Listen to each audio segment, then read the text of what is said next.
అందరికీ శనార్థులు దిల్దార్ వార్తలకు స్వాగతం. ఈ నడమనన్ను కొందరు కళ్ళలా పెట్టుకుంటున్నారు. నువ్వు వైటెక్స్ కాటికి డబ్బి వైతివి, ఇక నిన్ను సురుమా లెక్క పెట్టుకుంటున్నారు కళ్ళల్లా. అది కాదు చెప్పేది ఏం రాదు పూర్తిగా. ఏ ఉండు, నువ్వే మంది మీద బట్ట కలిసి మీదేస్తావు, ఎల్లికి మల్లికి ఉన్నాయి లేని ఎక్కించి చెప్తావు. ఇక నీ మీద వాళ్ళు కళ్ళు పెట్టుకోవాలి చెప్పు. ఎందుకు లేరు, నా పక్కనే ఉన్నారు కదా, అలా సూపులు నన్ను దబ్బడం పొడిచినట్టే ఒడుస్తున్నాయి. మంది మీద ఉన్నాయి లేని పుకార్లు పుట్ల కొద్ది పుట్టిస్తావు నువ్వే, మళ్ళా దొంగే దొంగ అన్నట్టు మాట్లాడుతున్నావా? ఏది నేను పుట్టించిన పుకారు ఒకటి ఎప్పుడు నువ్వు? పుట్ల కొద్ది ఉన్నాయి, ఒకటా రెండా చెప్పు. నీ లెక్క గాలి ముచ్చట్లు ఎప్పటోళ్ళ పని పడతాడట సారు. ఏ sir? CM sir. CM Revanth మీద కాంగ్రెస్ పార్టీ మీద కొందరు పుట్ల కొద్ది పుకార్లు పుట్టించి గాలి వార్తలు గట్టిగా వడ్డించి వాడవాడలు తిప్పుతున్నారట. అనని మాట నన్నట్టు చెప్పని డైలాగ్ చెప్పినట్టే తిప్పుతున్నారట. అందుకే గాలి వార్తలు రాసేటోళ్లకు గాయగత్తర లేపటోళ్లకు ముందు ముందు గట్టిగానే కర్రు గాల్చి సురుకులు పెడతాము అని అంటున్నాడు.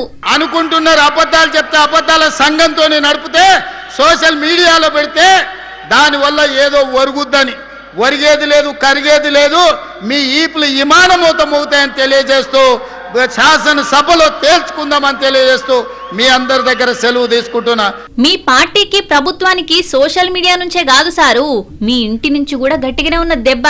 మీరేమో ఈగురంగా చేసుకుంటూ వస్తున్నాము అని అంటున్నారు.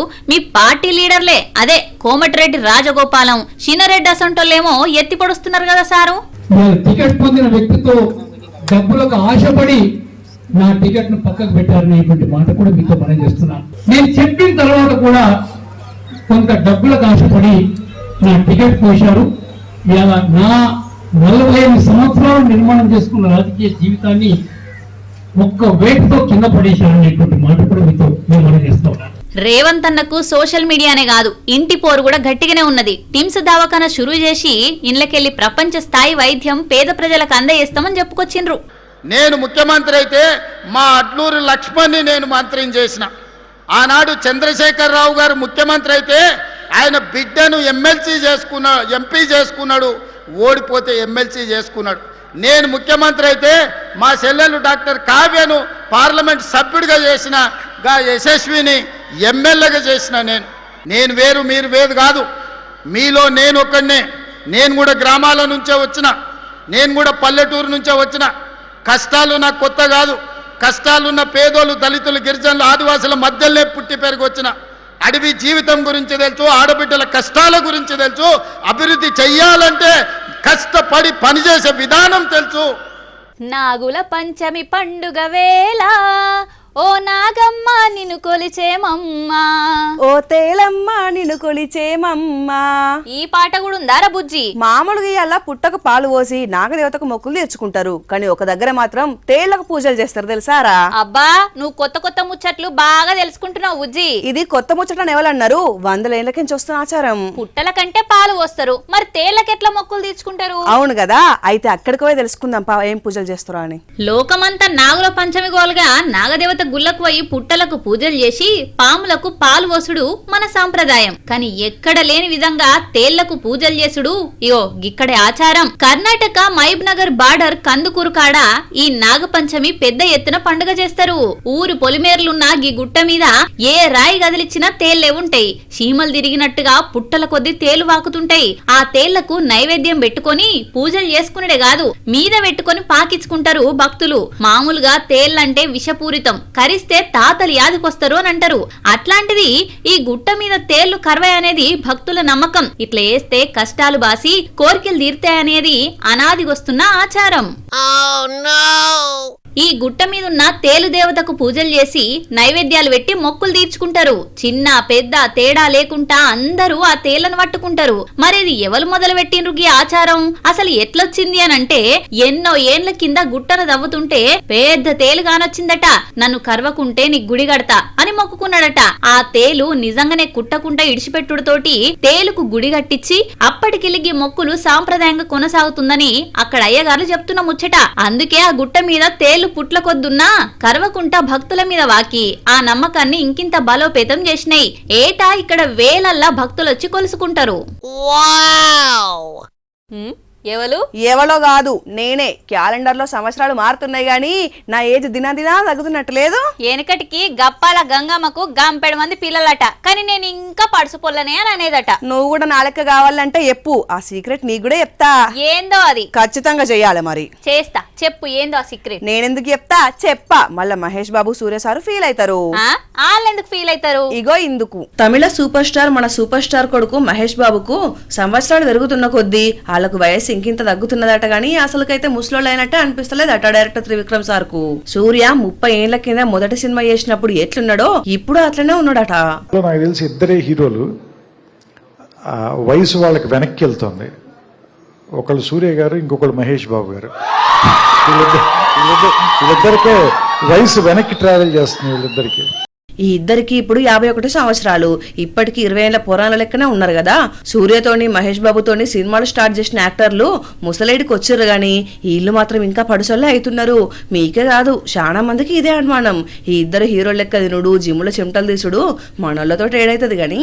వెనకట మన ఆడోళ్ళు ఏసంటసంట చీరలు ఇష్టపడేదిరా. ఇప్పుడు ఆ చీరల ఊసలేదు, ఆ కట్టుబొట్టే లేదు. అప్పుడున్న హీరోయిన్లంతా చీరలు కట్టుకునే యాక్టింగ్ చేసేటోళ్ళు. ఇప్పటోళ్ళంతా బుడ్డ గౌన్లు వేసుకొని యాక్టింగ్ చేయబట్టే. కానీ ఏ మాట కామాటేరా, అప్పటి చీరలే మస్తు ఫేమస్ అయినాయి. మా ఇంట్లో సినిమా యాక్టర్ శ్రీదేవి కట్టుకున్న అసలు చీర ఉంది తెలుసా? గన్నేళ్ల కింది చీర ఇంకా చీకు పట్టిపోలేదా? మా అమ్మ దాన్ని మస్తు మురిపంగా దాసుకుంటున్నది. అప్పుడప్పుడు నేను కట్టుకుంటానే అమ్మ అంటే నువ్వేమని అడుగు గాని ఆ ఒక్కటి అడగకని అంటదిరా. శ్రీదేవి చీర అంటే గాయంత ఉంటది గాని అయినా ఇప్పుడు పాత హీరోయిన్ల చీరల ముచ్చటెందుకు ముంగటేసుకున్నావు? వాళ్ళు కట్టుకున్న అసలు చీరలు కొంటేనే మన ఆడోళ్ళు గంతగానే మురిసిపోయేటోళ్ళు. వాళ్ళు ఇంట్లో ఒక్కరోజు ఉంటే వాళ్ళు వాడుకున్న వస్తువులు వాడుకుంటే ఇంకెంత సంబరంగా ఫీల్ అవుతారు కదా. ఏంది సినిమా యాక్టర్ శ్రీదేవి ఇంట్లో మనల్ని ఉండనిస్తారా? ఎందుకుండనియరు, పైసలు కడితే చాలు. ఎన్ని రోజులంటే అన్ని రోజులు ఉండొచ్చునట ఇప్పటి నుంచి. అవునా? ఇను ముచ్చట పురాగా.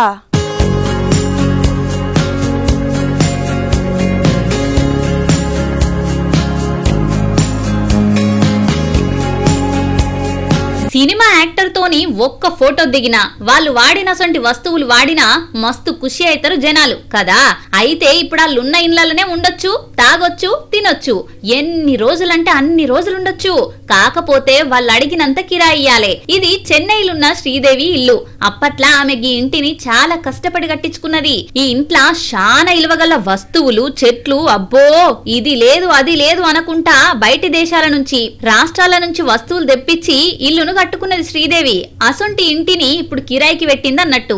మామూలుగా రూమ్ ఎక్కడైనా దొరుకుతది, కానీ సెలబ్రిటీ ఇంట్లోకి పోతే అదొక అందమైన ప్రపంచం లెక్కుంటది. గోడల మీద పేరుపోయిన చిత్రాలు, రాజుల కాలం నాటి సోఫాలు, కళాఖండాలు, తోటలు, అబ్బో ఒక్కటా రెండా ఇల్లంతా అందంగానే ఉంటది. అయితే ఇంత మంచి ఇండ్లల్లా సెక్యూరిటీ పని మనుషులు ఉంటారన్నట్టు. కిరాయికిస్తే నెలకింత గట్టిగానే వస్తది కదా అని ఆలోచన చేస్తున్నారట. ఢిల్లీలున్న షారుఖ్ ఖాన్ ఇల్లు, గోవాలున్న యువరాజ్ సింగ్ ఇల్లు, సిక్కింలున్న భుటియా ఇండ్లను వెకేషన్ హోమ్స్ గా మారుస్తున్నారు. ఇళ్లే కాదు, ఆలియా భట్, కత్రినా కైఫ్, అర్జున్ కపూర్ ఇళ్ల ఇండ్లను కూడా కిరాయికిస్తామని పెట్టిండ్రు. ఓ మరి ఇంట్లకు ఎవరు పడితే ఆళ్లే పోవచ్చు, కిరాయికి తీసుకోవచ్చు అని అనుకునేరు. వీళ్ళ కిరాయి 5 స్టార్ హోటల్ కంటే ఎక్కువనే ఉండబోతున్నది. వాళ్ళ రేంజ్ కు తగ్గట్టు కిరాయి ఇచ్చేటోళ్ళు అయితేనే ఈ ఇండ్లల్లో ఉండొచ్చు. యాక్టర్లే కాదు, బగ్గ బలిసినోళ్ళు కూడా ఫామ్ హౌస్లు ఉత్తగా పడవ పడితే ఏమొస్తుందని ఇప్పుడు కిరాయిలకు కూడా ఇస్తున్నారు. అదనంగా రూపాయలు వస్తున్నాయనంటే ఎవలొద్దంటారు చెప్పుండ్రి.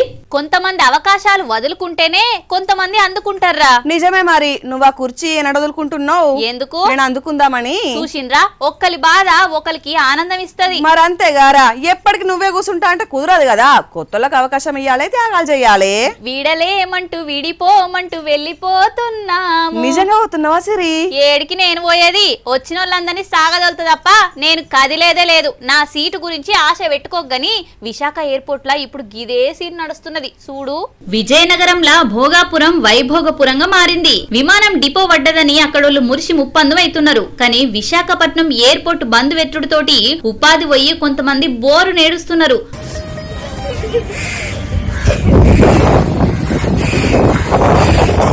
మొన్ననే మోడీ సార్ చేతుల మీదంగా అద్దిరిపోయే రేంజ్ లా రిబ్బన్ కటింగ్ చేసిన భోగాపురం డిపోకెళ్లి విమాన సర్వీసులు మొదలైనయి. కొత్త ఎయిర్పోర్ట్ ల విమానం ఎక్కేటోళ్లు ఎగ్జైట్మెంట్ తోని పోతున్నారు. మొదటి రోజు మావంతే వచ్చిందని ఎప్పటికీ చెప్పుకోవచ్చు కదా, ఆ మాత్రం సంబరం ఉంటది. ఇక అక్కడ పనులు దొరుకుతాయి, ఉద్యోగ అవకాశాలు దండిగొస్తాయి, దందాలు సాగుతాయని అక్కడ పబ్లిక్ సంతోషపడుతుంటే విశాఖ ఎయిర్పోర్ట్ లా 30 ఏండ్లుగా పనిచేసిన workers, house keeping workers, porters, depot మీదనే జీవనం సాగించేటోళ్లు కన్నీళ్లతోటి వెళ్లిపోతున్నారు. నిత్యం వేల మంది ప్రయాణికులతోటి టాటా చెప్పేతందుకొచ్చి సుట్టపోళ్లతోటి పెద్ద పెద్ద సెలబ్రిటీలతోటి వాళ్ళని ఎదుర్కొనేతందుకొచ్చే ఫ్యాన్స్ తోటి క్యాబ్లు, కార్లతోటి, సిబ్బంది, పోలీసులతోటి, ఎగిరే విమానాలు, కిందికి దిగే విమానాల సప్పుడుతోటి కలకలలాడిన విశాఖ ఎయిర్పోర్ట్ ఒక్కసారే ఎవరు లేక వెలవెలవైంది. సప్పుడు లేక దోడుమన్నట్టయింది. డెవలప్మెంట్ అయినందుకు సంతోషంగా ఉన్నా ఏండ్ల చరిత్రున్న విశాఖ ఎయిర్పోర్ట్ ను గిట్ల చూసేసరికి బాధ అవుతుంది అని అంటున్నారు local public. Alluri Sitaram Raju international airport में आपका स्वागत है.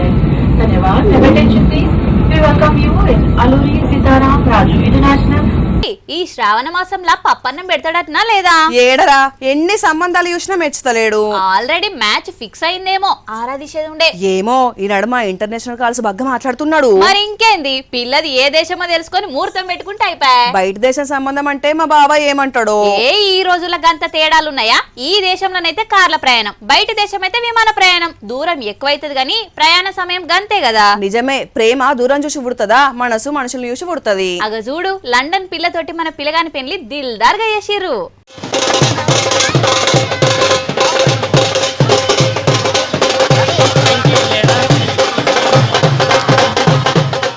ఆచార వ్యవహారాలు, సాంప్రదాయాలు, కట్టుబొట్లల్లా మన దేశాన్ని మెచ్చనో లెవెలుంటారు చెప్పుండ్రి. అందుకే బయటి దేశం ఆడపిల్లలు మన దేశానికి కోడన్లయ్యేందుకు కాయసు పడుతున్నారు. ఈ లండన్ పిల్ల కూడా మన అనంతపురం పిల్లగాన్ని ఏరి కోరి మన దేశం వచ్చి మరీ పెళ్లి చేసుకున్నది.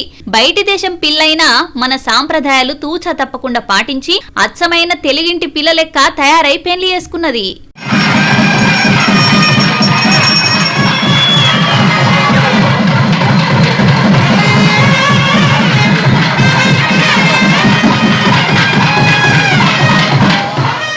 ఇదివరకంటే ఆడపిల్లనియ్యాలంటే అటేడు తరాలు ఇటేడు తరాలు చూసి దగ్గర పట్ల సంబంధం అయితే మంచిగుంటదని చుట్టుముట్లు 100 కిలోమీటర్ల లోపట్లనే చూసుకునేది. ఇప్పుడు 7 సముద్రాలు దాటైనా సరే పిల్లగాడు మంచిగుండాలే, ఒకరినొకరు మెచ్చితమైతే అని అనుకుంటున్నారు. ఈ పెళ్లికొచ్చినోళ్ళంతా పిల్లను చూసి చూడముచ్చటైన జంట అని ఆశీర్వదించి పోతున్నారు.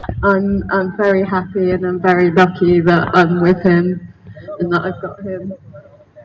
And I'm looking forward to our future together and growing together. And I can't believe that it's been 7 years with you. కళచెదిరింది, కథ మారింది, కళ్యాణ లక్ష్మి ఆగింది. నువ్వైతే అందుకున్నావు కదా, మళ్ళా ఈ ఏడుపెందుకో? నా గురించి కాదు, లగ్గం చేసుకునే ఆడపిల్లల గురించి వాడుతున్నా. అవును, పేదింటి పిల్లలకు ₹1,00,000 సర్కార్ సాయం అంటే మామూలు ముచ్చట్న. అయినోళ్ళు తోడవుట్టినోళ్ళు కూడా గంత సాయం చేయరు. చేసిన వడ్డీతో సహా కట్టియాలే, లేకుంటే మళ్ళా పిల్లల పెళ్లిలకు చదివియాల్సిందే. కారు పాటలు ₹1,00,000 ఇస్తారు, చెయ్యి పాటలు తులం బంగారం పెడతారు. ఇక పేదింటి ఆడపిల్ల పెళ్లికి తిప్పలేదనుకుంటే 2 ఉట్టి కథ అయినైపో.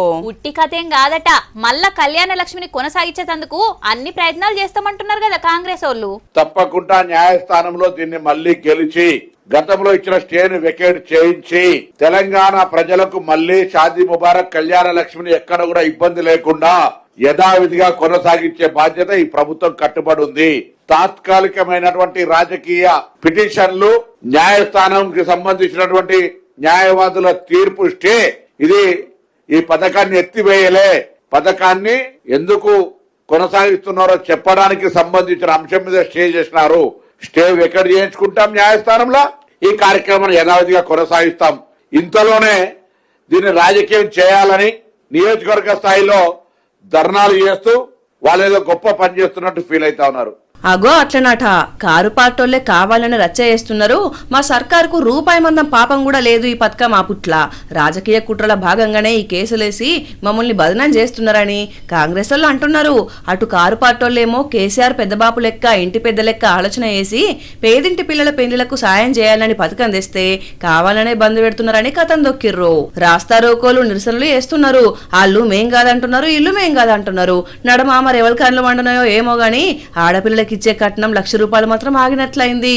మరి పొన్నమన్న చెప్పినట్టు విచారణ చేసి స్కీమ్ కొనసాగిస్తే అదే 10,000 మొక్కుకుంటున్నారు పెళ్లి కావాల్సిన ఆడపిల్లల కన్నోళ్ళు. ఏంది బుజ్జి గీ నడుమ మన దిల్దార్లకు గెస్టులు ఎవ్వలొస్తలేరు? నువ్వు ఇచ్చే అతిథి మర్యాదలు తక్కువనే అని ఫీల్ అవుతుర్రు పాపం. చెట్టంత మనిషి ఉన్నావు గానీ నీకు మెదళ్ళ మాత్రం అసలు గుజ్జే లేదురా. ఆగో ఊరుమురిమి మంగళం మీద పడ్డట్టు నడుమిట్ల నన్నెందుకు లాగుతున్నావు? మరి నా కుర్చీ మీద ఉన్న కాయసు పని మీద ఉంటే మంచిగుంటది కదా. అగో నా పాటికి నేను చక్కగానే పనిచేస్తున్నా కదా, మళ్ళా గడిగడికి కొడుకు సెలవులు పెట్టేది నువ్వే కదా. అదే అంటున్నా, నేను లేనప్పుడు నా బాధ్యతల్ని భుజాన్ని ఎత్తుకోవాల్సింది నువ్వే కదా. భుజాల మీద ఏంది, నెత్తి మీద కూడా ఎత్తుకొని మోస్తున్నా, నీకు తెలుసా? ఏంది కూరగాయలా? కాదు, బరువు బాధ్యతలు. మరెందుకు కలిగినట్టు అతిథులు? అగో అనగానే వచ్చిర్రు చూడుపో.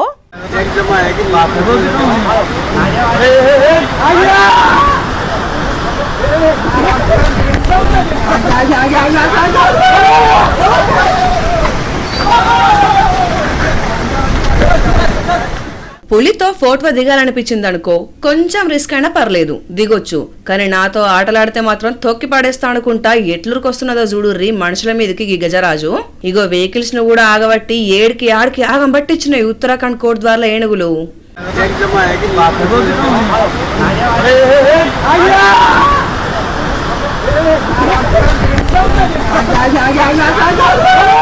మా పాటికి మేము అడవులలో హాయిగా బతికేస్తుంటే అభివృద్ధి పేరు మీద చెట్లను నరికేసి రోడ్లు బంగ్లాలు విల్లాలు కట్టుకొని మీరంతా హ్యాపీగా ఉండాలి, మేం మాత్రం నిల్వ నీడ లేకుండా కష్టాల కడలో కొట్టుకుపోవాలనా అని బగ్గనే ఫీల్ అయిపోయినట్టున్న ఏనుగులు. అందుకే హైవే మీద పోతున్న వెహికల్స్ మీద అటాక్ చేసే వరకు అందున్నోళ్ళంతా మస్తు పరేషాన్ అయ్యారు. టీచర్లు బడికి పోతున్న గీ టెంపో ట్రావెలర్స్ మీదనే బగ్గ దాడి చేసినాయట ఏనుగుల మంద. అందులున్న సామాన్లన్నీ మొత్తం చింద్రవందర వేసి విడిచిపెట్టినాయట. మొత్తానికి ఎట్లనో అట్లా అందులున్న టీచర్లు మాత్రం బయటపడి ప్రాణాలు దక్కించుకున్నారట. ఇక 1.5 దాకా హైవే మీద రచ్చ చేసుకుంటా పాన్ ఇండియా సినిమా చూపెట్టినాయట అటు మోకాన పోయే జనాలకు. అట్లుంటది మరి ఏనుగులా ఇయాల్టి దిల్దార్ వార్తలు. మళ్ళొచ్చే దిల్దార్ వార్తలల్లా మళ్ళా కలుద్దాం. అంతవరకు చూస్తూనే ఉండండి వనిత టీవీ. నమస్తే.